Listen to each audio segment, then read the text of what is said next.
Hello friends, hope you are doing well. I'm Ambar Saxena, Finance and Account Expert at Galaxy Knowledge. Thanks for watching my last video, 4 AS of Finance, and today I'm here with the topic named Principles of Financial Management. So what do you mean by principles? Principle means fundamental truth, beliefs or rules which works to create foundation of something. So here we will be talking about the fundamental rules of financial management. So our first rule says the risk return trade off.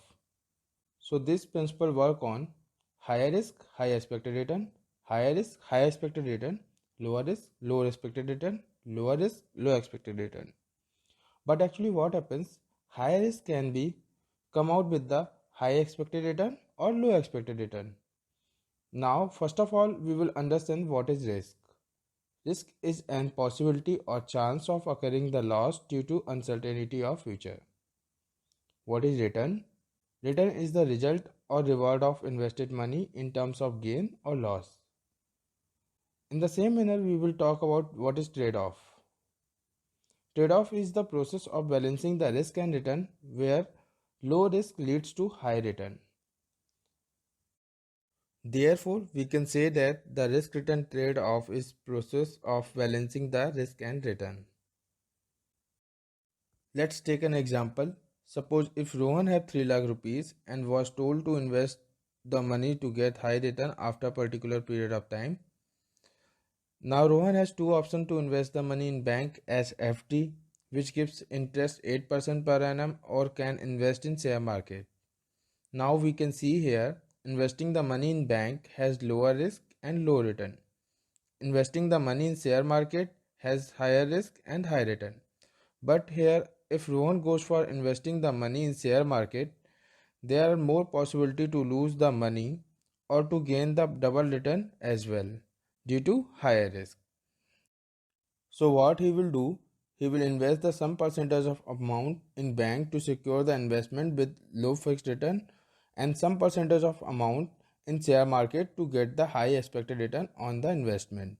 So this is called the risk and return trade-off. Now we turn to rule number 2, the time value of money. Money received by today is worth more than the same money received in future. Suppose if I have to take 10,000 rupees from Sohan, so I will take 10,000 rupees by today as it is worth for me rather than taking 10,000 rupees after a year. Why is it worth for me if I get the money by today? The first reason is risk uncertainty. Sohan may become bankrupt or may not give the same amount due to other reasons after a year. The second reason is inflation. If I receive the money by today, I can purchase something worth rupees 10,000 rupees. But if I purchase the same thing after a year, the price will be more than 10,000 rupees and I have to give more than 10,000 rupees to purchase the same thing. The third reason is investment. If I get the money 10,000 rupees by today, I can invest the money in bank or some other project and I will get more than 10,000 rupees after a year with good return. So these were the factors which affects the value of the money. Therefore, it is called the sooner you get the money, the better. The sooner you get the money, the better. Now we are moving to rule number 3, cash flow or cash is king. How the cash flows plays an important role in the financial management. So before investing the money in the new project or purchasing any assets in the business, we have to go through the cash and bank balance position in our business. The mantras of any running business: do not run out of cash as you cannot spend profit or net income. Do not run out of cash as you cannot spend profit or net income. It means that accounting profit or loss frequently does not match with the actual transfer of money in the business. They are just the paper figures only.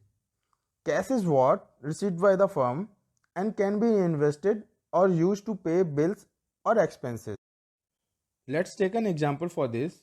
Suppose I want to purchase a machinery worth rupees 2 lakh in the business. What our accounting or paperwork says: gross profit operating income 3 lakh rupees. Now we need to deduct the depreciation 50,000, outstanding rent 20,000, outstanding salary 1 lakh rupees, and bad debt reserve 30,000. After deducting all the non-cash items, we have a net profit is equal to 1 lakh rupees, which is not equal to the cash or bank position in the business, while the cash balance is 3 lakh rupees. These are the non-cash transactions which are recorded on the basis of accrual concept in the books of account. There are the timing difference in accounting between when we record the transaction and we receive or pay the cash in actual. Therefore, we can say that cash flow or cash is the king in the business to make the financial decisions. Now rule number 4, efficient captive market. Here it means market prices are being reflected as per information. This is more applicable to the public companies. The market are quick and price are right. The market are quick and price are right. So security prices quickly adjust according to the new publicly information based on your financial decision at the speed of light. Therefore, good decision makes the result in the rise the value of the share market. A bad decision makes the result in fall the value of share market. As we all know, share market leads to the value of the business or firm. Now the last rule number 5, agency theory. The managers or employees are the agents of the shareholders. The managers or employees are the agents of the shareholders. Actually, they are responsible to take any actions or decisions which maximize the welfare of the shareholder. But in reality, it does not work. What happens? The managers or employees have their own goals and they work for it. This is the agency problem. To remove the agency problem, we have to monitor the actions and behavior of the manager or employees by offering them right incentives which motivates them to maximize the value of the shareholders. Therefore, every individual respond to the incentives. So friends, hope you enjoyed this video. Please like, share and subscribe the channel to get more videos from our channel. Now bye bye. Good day.